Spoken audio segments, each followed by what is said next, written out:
Allez, bonjour à tous. Aujourd'hui, on va voir une technique qui m'est à cœur, c'est le Murillo Pass. C'est une modification un peu technique d'un over-under classique, mais par contre, c'est une technique, c'est ma technique qui met le plus de pression à l'adversaire, du moins celle que j'ai trouvée de manière personnelle. Alors Manu, tu te mets sur le dos.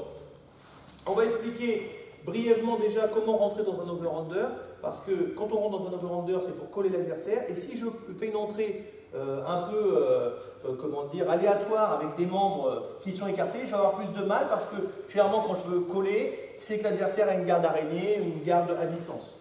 Donc la première des choses, c'est de rentrer collé, coude serré, d'accord, et les épaules rentrées, le cou rentré.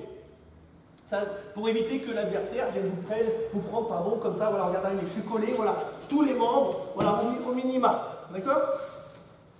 Premier objectif, vous devez mettre la main sur le pied et réussir à caler la jambe entre vos deux genoux et votre main ici, la plaquer contre la cuisse. D'accord? Moi, j'aime pas cette position qui consiste à mettre la main, d'accord, à l'envers, enfin le bras à l'envers du moins, parce que je m'y sens inconfortable.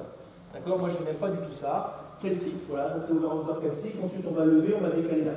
Moi, j'aime pas cette position, donc j'aime bien voilà, sécuriser la main ici.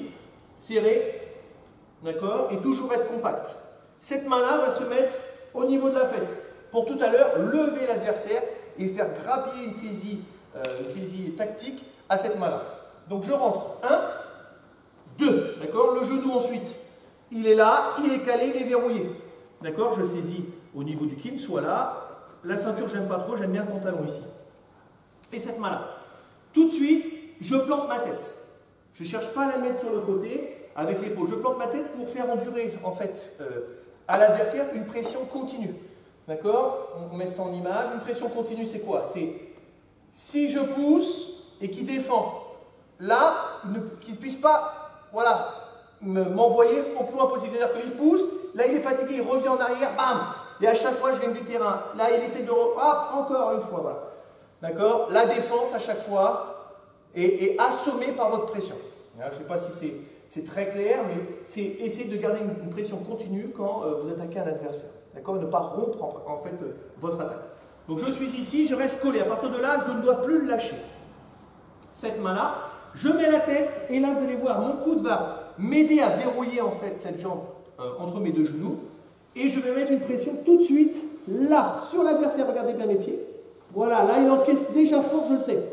D'accord? Une fois que je suis là, cette main va venir glisser en dessous, saisir la couture du kimono qu'on voit ici, d'accord? Parce que c'est une saisie puissante, d'accord? Et celle-là, elle va lever pour que ma deuxième main puisse s'incruster. Donc, je suis placé, je me mets en tripode, j'ai serré mes deux jambes, je lève la jambe à Manu, le bassin à Manu, et je viens prendre ma saisie. Voilà ici, vous avez vu là? Là, le genou au milieu. Et là, mes pieds, ils vont faire des petits déplacements. Et ma main, elle va tourner. Ma main se lève et mes pieds vont se déplacer de manière à tourner, d'accord, les hanches de Manu.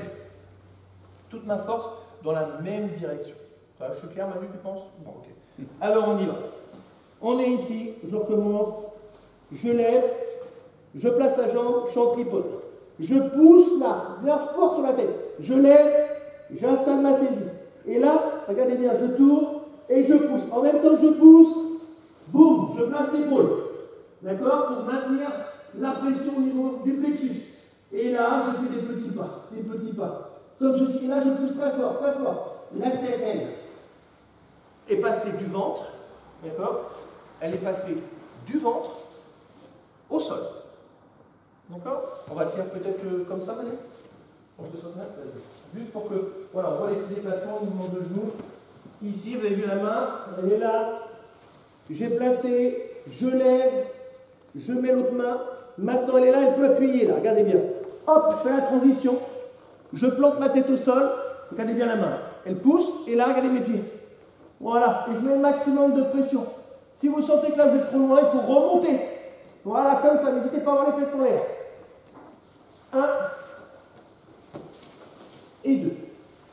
Alors, la première question qu'on me pose, souvent, c'est « Oui, mais tu as les fesses en l'air, tu es sur la pointe des pieds, est-ce que l'adversaire ne peut pas te renverser ?» Dans l'absolu, on peut tout faire. Mais il ne faut pas oublier que si je suis sur la pointe des pieds, c'est pour mettre un maximum de pression sur le plexus à Manu. Et s'il a le maximum de pression, il va être limité dans ses déplacements. Alors bien sûr, le gars en bougeant, parce qu'il ne va pas se laisser faire, il peut vous envoyer à gauche, à droite, mais pas grand-chose. Après, ça sera à vous, dans l'entraînement, de stabiliser votre force, votre position et vos placements.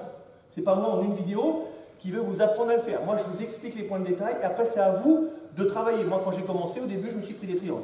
Je me suis pris des omoplatas. Et au final, j'ai fini par éliminer tous ces défauts pour arriver à une technique bien concrète. D'accord? Je place. Je colle la main ici. Je viens piquer. Et là, avec mon coude, je place la jambe. D'accord? Je suis ici, je lève. Je viens prendre la saisie au kimono. Je déplace. Mon épaule, elle remplace la tête. Ici. Et je tourne. Je tourne, je tourne. Et tirez sur ce bras. Là.